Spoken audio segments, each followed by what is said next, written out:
Ram hello सांग माने आज आम बनाइबा चकुली आलू चटका।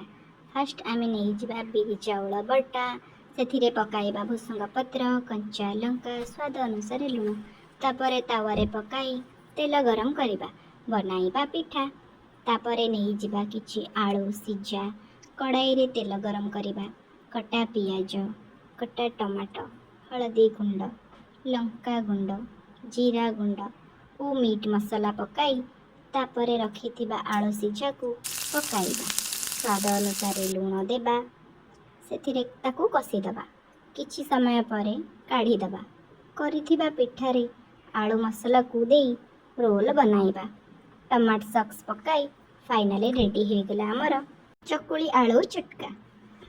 आपण आपणकर मूल्यवान समय बाहर करी मोर वीडियोटी को शेष पर्यंत देखिथिबारु धन्यवाद। वीडियोटी जदि आपनको भल लागिला ताहले लाइक एंड सब्सक्राइब करने को भूलिबेनी सांग माने। बाय बाय रहुची नमस्कार जय जगन्नाथ।